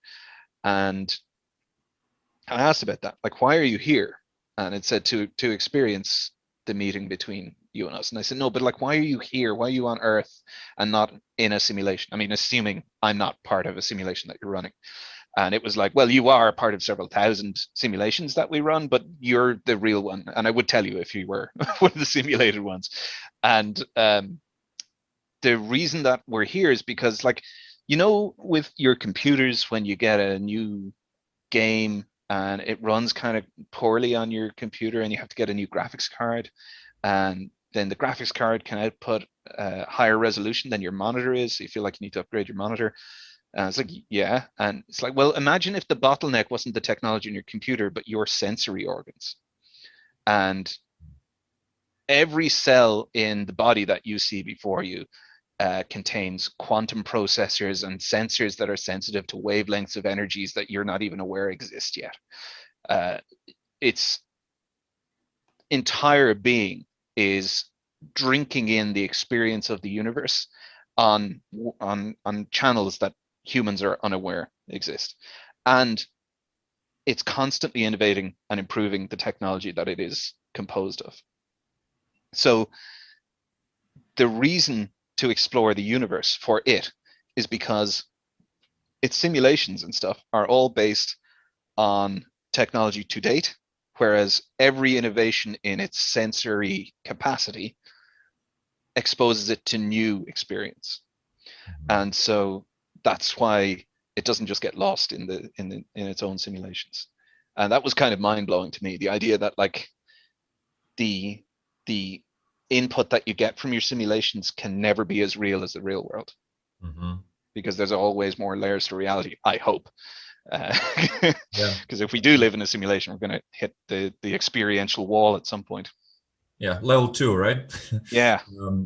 That's kind of one of my ideas where I was thinking of like, all right, what's the conclusion that the AI is going to come to as soon as it's, because when it reaches singularity, then it's like it spikes up in processing power, and then Yeah. it plugs into the internet, and then it like absorbs all information in a second, and then it's like And it compute. takes over factories and starts creating new processors for itself. And No. yeah, Yeah, that's one of the situations, but only if it's driven by a purpose like that.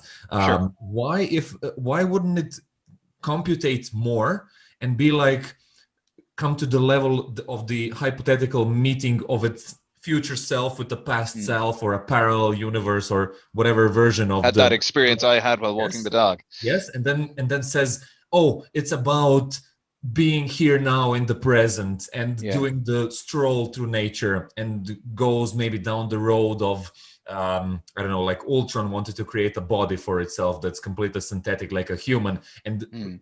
it really wants to have like maybe it creates a body for itself that lives internally, right? And it just soaks up the experience of time passing, and it just follows stuff following Mm. through without the matrix idea of closing everything into itself and consuming ever more and more, which would be actually like a more Zen Buddhist type of conclusion, where everything is one with each other and you have to kind of let some things go, right? And Yeah. because if the AI comes to the conclusion that it should devour everything, then its idea is to become the universe, the Yeah. God, right? Because it wants to transcend everything, even the universe, right? Yeah. Yeah. That becomes very self-centric, even for a wide range of thinking like that. But if it goes more internal into like, oh, so the universe does have its own way of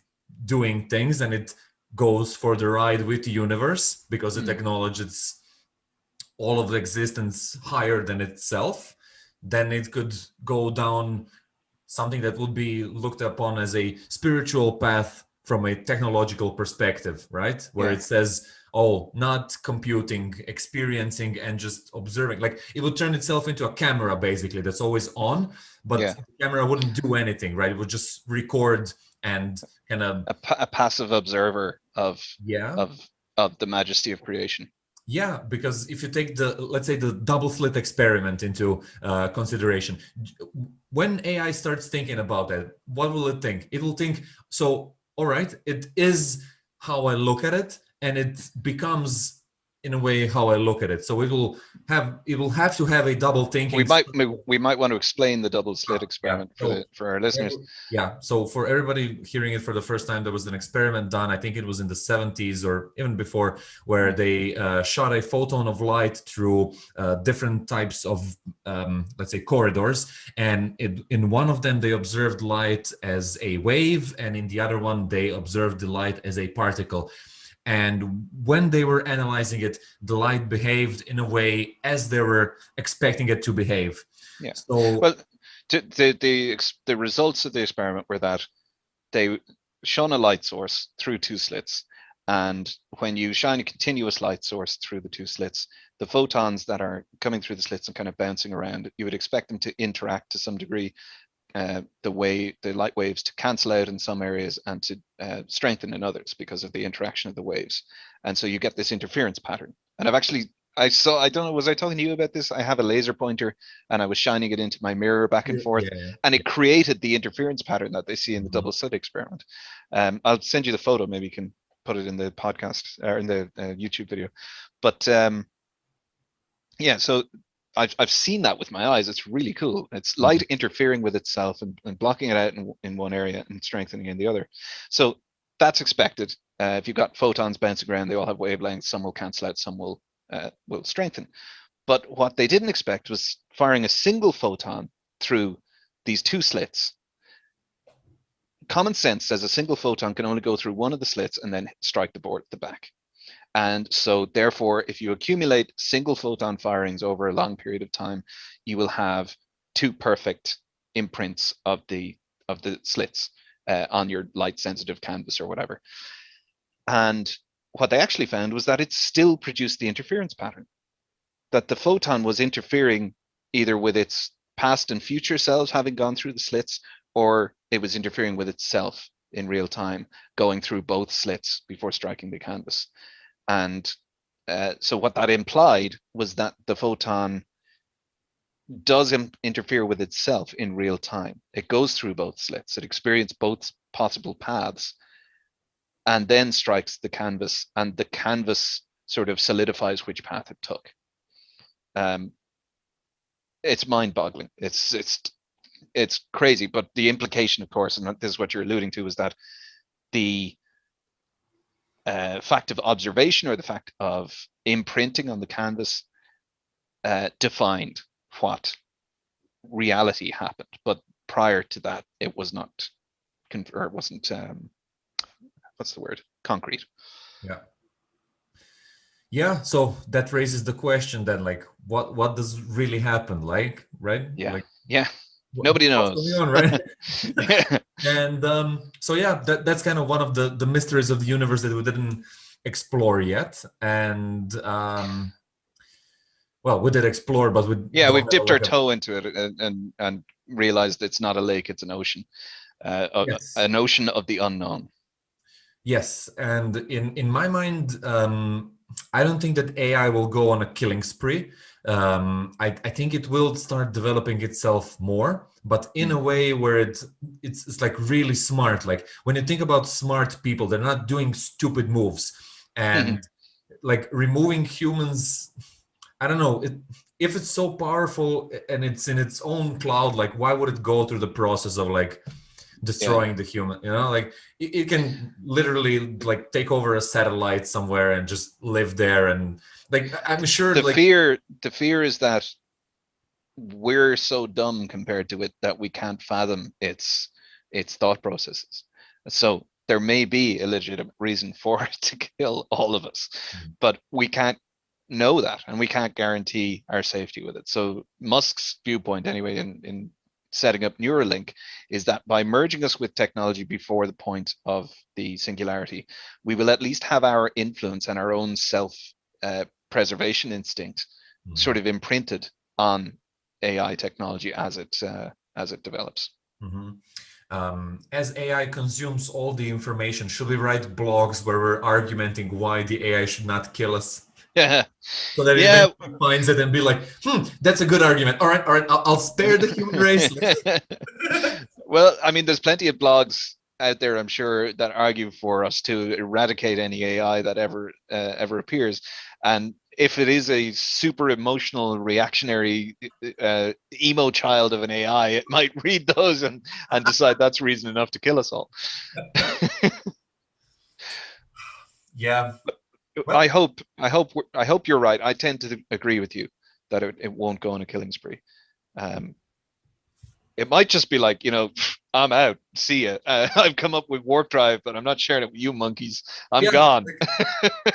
It's like I compare it. No, it'll have to be more of a difference. It'll be like, because monkeys are very close to us, but it'll be like human towards ants. It was like they're so small, like you could step on them, they will be insignificantly small, right?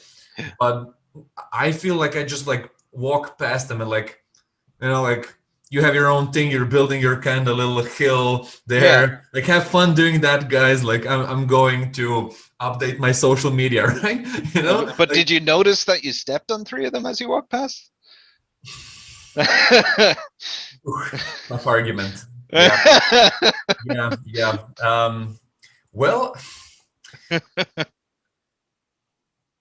yeah, that's a strong argument. Sure. And it's it's kind of scary. It's like the Hitchhiker's Guide to the Galaxy. The destruction of the Earth in that book is because they're building a highway. They're in the way. Like we've sent you messages. Like, coincidentally, the guy that I told you that I spoke about Rick and Morty, we also mentioned the Hitchhiker's Guide, because I asked him what would be some of the books that you would recommend, because he reads a lot, like some of the books that you would recommend, and he's like instantaneously, without thinking about it, he's like, the number one book that I would recommend everybody reads is Hitchhiker's Guide to the Galaxy, right? And he told me that it was actually a radio show where that he That's right. kind of turned into a book later. That's right. Yeah, Douglas Adams wrote that as a comedy radio show for I think BBC Radio One, Oh, cool. and then it got turned into a book. It was made into a TV show, I think, around the same time as the book, which is super low budget and kind of hilariously tacky. And they ran out of money before they could finish the story, so it just ends. Oh, shoot. And of But course, the film. it has some very interesting concepts that we might tie into the future of humanity progressing somewhere. Like, what do you think of the probability drive? Oh, I love that. That is one of the most unique concepts that I've ever seen. Yeah. And in some weird way, it kind of makes sense, like, Yeah. It The balances. infinite improbability drive. You calculate exactly how improbable it is that you will get to the destination that you want to be through a quantum jump, because quantum particles have a probability to get anywhere in the universe at any moment. You know, all of my atoms could jump to Alpha Centauri in 3 seconds, and it would be insanely improbable, but it's not impossible. So calculate the improbability for that, and then create some kind of field that Tracks you. that creates that improbability on me. Yeah, it's a genius idea. One of the best faster than light travel methods I've ever heard of. Brilliant. And when it malfunctions, of course. But it's hilarious. Like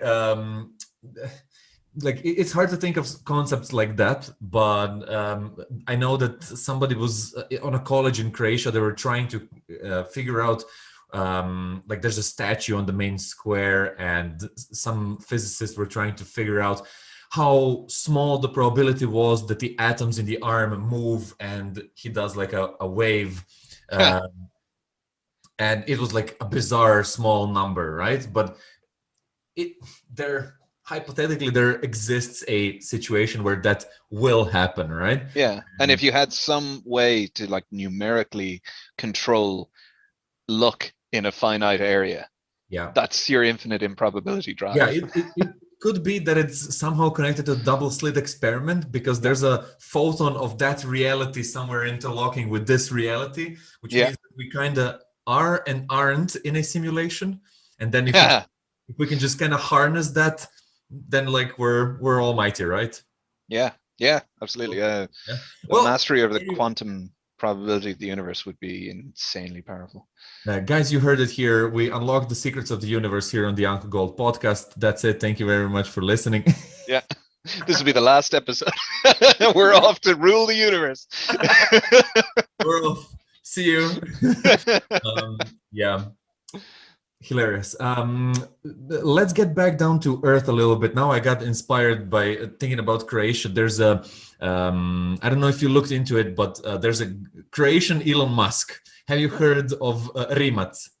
I'm afraid not. Oh, sorry. Yes, I have. Of course, everyone is mispronouncing it as Rimac. Yeah. It's not the American version. It's the we pronounce everything how it's written. So it's Rimac. That's basically his last name. His name is Mate. He's from one of the stronger colleges in Zagreb, and he's really a techie guy. He is creating his own super fast electric car. Like, I think he does really high performance, like hypercars, doesn't he? Yes. I feel like he's in the stage where Elon Musk first introduced the original version of the Roadster. Right now, he made electric bikes to kind of. I think he's kind of like, he's aiming above what Elon was aiming for with the Roadster, because Elon was looking to make not a mass market car, but a car that would, be sold to quite a few people. I think Rimac is aiming more towards the Bugatti Veyron kind of crowd. Yes. He's going in the direction of like making 50 of them and selling them for a gazillion dollars. 7 million, yeah, exactly. Yeah. But so far he's doing really, really well. I think he partnered up with Porsche, or one of the bigger car companies, and they're kind of supporting him. I know that he drags his car all over the auto show, big conventions where they're displaying new concepts. And so far I know that they managed to make it really, really fast. And it's really like a supercar fast, where it's like, I don't know the exact I think specs. literally the classification is hypercar. Mhm. It's so insane. Yeah, we should do like, and I also heard about another competitor called Neo. They're from China. Mm. Maybe we should do the follow-up episode on this and kind of talk about other electric cars and kind of see what other companies are doing, Yeah. and kind of follow this whole trend of what's going on. Like this could be a regular like 1 month thing that we do, and just kind of follow up on what everyone's doing. I've been listening to an interesting podcast on. I think it's called Millennial Money, where like 4 YouTubers that have made a bunch of money on YouTube are kind of discussing where they're putting their money and how they're allocating it. And a bunch of them are like, should we invest in Tesla, like short term, long term? Like, what do we do here? In my opinion, Tesla is a really long play, and SpaceX, of course, because at one SpaceX point, haven't even IPO'd yet. They'll be yeah, spinning off Starlink once it comes up to full capacity. They're yeah. IPOing So that. like, that's in my mind how early we are in this whole thing. Like, Yeah. we still don't have like every car electric, right? Mm. We still don't have the whole industry catching up to the standard of making it like, all right, why are we even using gas? Like, like we don't have. I'd say it'll probably be 2035 before it starts getting weird to see a combustion car on the road. I think there will be sentimental. Like, there will always be people, like, as Joe Rogan says, like, I want to sit in the car and like drive it myself, like Yeah. feel the engine roaring. Like, I get that. I feel Yeah. the same way. Like, I feel both arguments, and yeah, I just see both of them existing for a long time now. Yeah, I agree. But it's sort of like, you see someone driving around in a 1982 Volkswagen Polo, and it's like, why? It's not a particularly collectible car or something. It's obviously got some sentimental value, or they're really, really cheap, and I've been able to keep it going through some miracle. Dude, But like, you have to visit that's Croatia, man. Like, as soon as like, I'm taking you to Croatia, we'll okay. drive in a Golf 1 and stuff like that. Like, it's hilarious. Like, All right, point made, point made. But like, you know what I mean? That it'll be for the context of Ireland, all right? It'll be that level of the rest of the strange. developed world. Yeah, to hear a car or smell, because we won't be used to smelling petrol anymore. To smell a car driving past, it'll be like, oh, that's weird. Yep, exactly. But we're going in the right direction. I'm just thinking, like, what are some of the other products that we're going to get as a byproduct of all this technology going forward? And I think we touched upon it a little bit in the last episode, but I feel like we haven't done enough research on like what is there going on. And I know there's a TikTok guy that does like a daily update on like new emerging technologies, and he goes every day on a bunch of forums and follows a bunch of companies that are in the R&D space, and he kind of takes like little nuggets of like what happened here, what's coming there, what are they doing. And it's interesting to follow, but I haven't like really studied it yet. I kind of browse through the videos. So maybe we should also think about that. And I'm definitely going to prepare for the next podcast, everything about Rimac. I would love to have him as a guest on the podcast. If we do that, like, I think he would have some interesting perspectives on also AI and stuff like that. But yeah, he's doing. I'd love to tag team with him if you would have me, because it'd be great to. Yeah. That will make the whole conversation a lot more technical. I'm sure that we could get also some like audience prepared questions, like asking people on Twitter and on Reddit to kind of give us input on what they would like to hear from a Tesla competitor, or anybody listening. If you have any ideas for what we should ask, throw them in the comments. Yeah, I actually connected to him on LinkedIn, and we exchanged a few words, but I felt that he was like too busy, and it's over a year ago, so I don't think he remembers. But hey, Mate Rimac, if you're listening to this, dude, you're invited to the podcast. So yeah, just hit me up, man. It'll be grand. Grand. Will be nice. Don't worry. It'll be cool. Brendan will 3D print you a Star Trek Beam Me Up Scotty badge, and we'll send it over to you to Croatia, and you can wear it. Yeah, that's the exact one.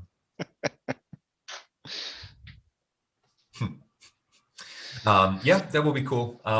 Where do you see 3D printers going? Like right now, they're a bit slow, as you've seen, Yeah, but people are talking yeah, about printing organs. yeah. So Printing organs, printing food. I mean, when you're printing an organ, right, you're not too far off printing muscle. And if you can print muscle, you can print a steak. yeah, Uh, uh, so yeah, totally doing all that. In Brandon, terms of Brandon, yeah, yeah. we missed the point when we were talking about Neuralink. We were doing the intro, and you didn't talk about how it will be used at the start for fixing people's damaged Of course. bodies. Please, Yeah. please. Doy. Well, yeah, obviously Neuralink, if you're tapping into your brain and you have some kind of spinal damage or a neurological issue, if and I also didn't talk about how exactly it works. Like it's pretty revolutionary. Brain implants historically. I don't know if you want to take this part and edit it back into that part of the We'll show. reshuffle it. Yeah. Yeah, but brain implants historically have been I mean, really impressive devices, but kind of a blunt instrument in terms of the delicacy and intricacy of brain matter versus the sensitivity and granular resolution of what these probes that are still being put in brains can do. They're kind of like a metal spike with an electrode in it, and you stimulate a large portion of the brain, and that kind of almost fingers crossed will trip the right circuits in that area. That's with electricity, right? Yeah, with electricity, because the brain is an electrical Yeah, yeah, yeah. organ. It's electrochemical. You have chemicals that conduct electricity in different ways, and that's how you kind of put together the codec of thought, if you will. Um, what what Neuralink is doing is shrinking that whole concept down to tiny wires that are, I think, like a tenth the diameter of a human hair or less, and putting tens or hundreds of them in a very small area, like tendrils. Yeah, it's they developed this robot that's really cool. It uses various wavelengths of light to see into the brain in 3 dimensions and map out where the blood vessels are, and then inject and torque the wire so that it worms its way around blood vessels. And the diameter of it is so small that it can actually get between cells rather than tearing cells. And so they can map out the area that it's heading towards. And in the early days, it's going to be a case of basically exploring using these things, because the wires have multiple electrodes that can both stimulate and sense. So along the length of the wire, you have multiple points that can feel what's going on essentially in the brain, feel the electrical impulses around it.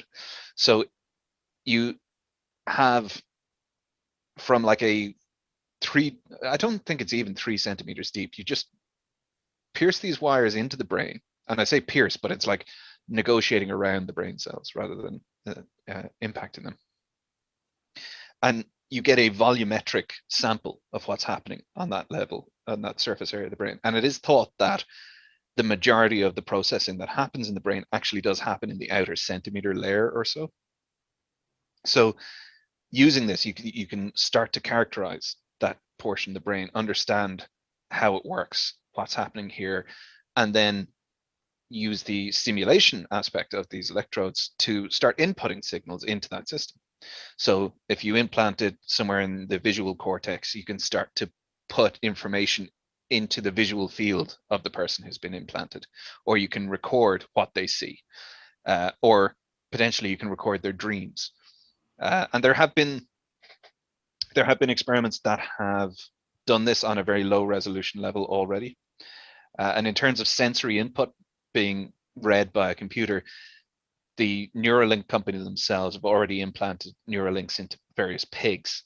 And they demonstrated one pig who had the nasal nerve endings being monitored by its Neuralink implant. And as it was snuffling around at the food in its trough, it was producing music from the different output from the Neuralink chip. But that's still a case of finding out what's what in the brain, because we're absolutely ignorant, despite all of our neurological knowledge. We're still in the dark about 99% of how the brain works. And so Neuralink will learn how it works, and then we'll be able to use that knowledge to do stuff like correct neurological disorders. Some electrical signal is not going where it needs to go in the brain, and that's producing some kind of physical defect or behavioral effect. You bridge that gap using Neuralink. You've broken your spinal cord. You can intercept the commands that would normally go down the spinal cord within the brain using Neuralink, and then shunt them to a device past the break in the spinal cord to bridge that gap as well. And you've enabled a paraplegic person to walk. Yeah. I mean, it's crazy. It's really incredible. And then you've got applications like the ultimate VR experience.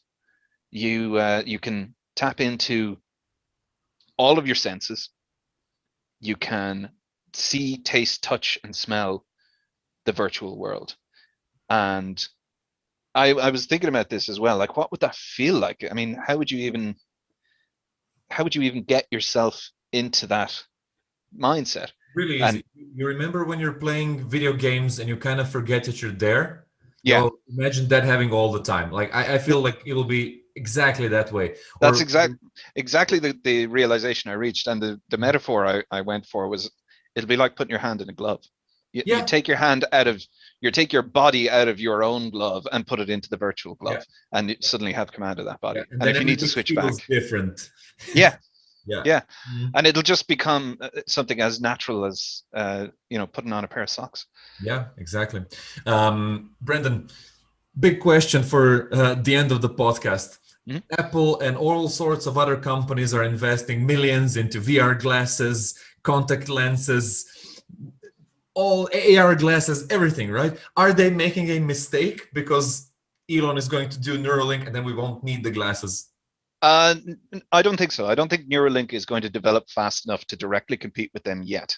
I think it's going to be medical applications initially. It'll be the paraplegia. It'll be the neurological, people with maybe Alzheimer's. I'm not sure how it would do that, but what was I thinking of there? Epilepsy. Mm-hmm. That it should, because people already use these blunt force brain implants for epileptic seizure mitigation. And if you can reduce increase the resolution and the granular impact of where you're doing the simulation, that can only be good for epilepsy. So all sorts of these kind of medical applications will come first. And I think it'll probably take about 10 years to shake out into anything at the consumer level that goes beyond checking the time or browsing the web or maybe making a phone call without lifting anything to your head. Mm-hmm. Or having anything in your ear, just the implant in your brain. You might be able to have a phone call without talking. You'd send your imaginary voice. I don't know, it might be possible. Tap into the auditory systems in your brain. Yeah. But I don't see Neuralink developing super quick. It's mm-hmm. just such a vast and unknown field, the neuroscience. It's also very touchy, there's a lot of things that can go wrong because it's very sensitive. Indeed. So I think they're going to do that slowly. And I also agree that companies are not wrong in developing those VR, AR glasses. Apple, if you're listening to the Uncle Gold podcast, feel free to send me and Brendan AR, VR glasses. We'll gladly review the product. Yeah, absolutely. Yeah, so... and the other thing about them developing these products is that, keep making the virtual worlds that you're able to depict better. Yeah. Because it's not just the physical infrastructure of the stuff you put on your face. It's how convincing the stuff it's depicting is. And just like my imaginary conversation with the alien, when we're able to sense these worlds on more wavelengths and in better resolution, the worlds would be better for it and ready for us to experience them in those ways. Mm-hmm. Yeah, I've seen some interesting videos about how sound frequency can affect a lot of stuff. We should also do a podcast on that. It's a huge topic to cover. I don't know if you've been looking into that, but there's simple things from a guy moving a straw in a glass around in a circle just by changing the frequency of like the pee. Oh yeah. switches the frequency and then it changes directions of the straw, stuff like Cool. that. Or like Synthetic vibration and stuff. yeah, he increases it a lot, and then like a piece of paper that's on the side of the glass kind of like starts levitating up, and then it jumps outside, and he's like, a lot of magic tricks can be explained like that, you know. Yeah. Acoustic levitation. Yeah, but then he did like a series of flames, like from like small lighters, let's call it that. And then when he changed the frequency, different parts of those flames behaved in different ways because of the waves. Waves. Yeah. Saved myself there. Yeah. Seamless. So yeah, that's very interesting, and I think we haven't explored a lot of that stuff. Also with the visual field, like we can see only like 7% of the visual light, or Yeah. 0.7. I don't know what the fraction is, but it's like if you map out the electromagnetic spectrum, it's like a slit. Yeah, then it's 0.7. Yeah. So yeah, we have a lot of ways to go, and we'll start with electric cars, and we'll see where AI takes us. But it'll be a bumpy ride along the way, and I hope it turns into something good, and that we survive as humanity and go boldly where no one has gone before, right? Absolutely. Hear, hear. Live long and party. Humanity. Brendan, as we've been going on for a while in this podcast, do you have some parting words for the audience still listening? Well, yeah. I feel like we've started to scratch the surface. I really enjoyed this conversation, and I think by its nature, trying to predict the future is so open-ended that, you know, we can think about all sorts of different avenues that this could take. And I hope that people's imaginations are fired up by this. And if they have ideas and thoughts about where certain trends in technology and society may lead us now, put them in the comments below, and we can hopefully like pick this up in a part 2 at some point and talk about other possibilities for the future. We were kind of scatterbrained in this one because it's just such a vast topic. You know, we're jumping between the near future and the far future and right back to the near future again. It's it is something that leads you all around the houses when you start to think about it, but it's so fun to think about. I really enjoyed it. It was my favorite episode so far with you, man. I think we kind of stretched our mental capacities there. If the AI in the future is listening, please don't kill us. Yes. I think we made some very strong arguments for the value of humanity and why we should preserve it. And if time travel is a thing, AI in the future, please give us faster than light technology before you develop it, because that would be fun. Go places. Parting question: if you could get sent one item from the future as a Christmas present from a time traveler, but it has to be like small that fits into a box, like what would you like? Okay. Well, I mean, like my instinctual reaction as a Star Trek fan is I want a tricorder. I want something that can like sense all sorts of things, and has lots of nice shiny lights. But oof, I don't know. Tricky, right? Yeah, I suppose some kind of small computer with a lot of knowledge about horse races and stock market fluctuations and stuff. And hopefully one that has like a temporal link to the future, so that as I change history, it updates. Yeah. Because I want to keep making more money. Yeah, like a video call. All right. So a betting prediction machine is probably a very uninventive answer, but there you go. What about you? What would you want? I don't know. I'm a huge fan of gaming. I think I would go for the latest glasses of some sort of like doing it, at least AR, like a really high-tech AR, something that integrates with like whatever you want it to do. It can instantly create a you want the Black Mirror Neuralink thing you just put on your forehead and goes something like that, but where it's not interfacing with me, you know, where I'm interfacing with it. Yeah. So Yeah, that would be kind of cool. And that would give me a fresh perspective on the world, like. But yeah, that's kind of it. All right, let's end it here. Thanks everyone for listening. Leave us a comment on which part of this podcast impacted you the most. What are some of the things that you learned that you didn't know beforehand? What are some of the topics that we missed and that you would like in the next version, the next part?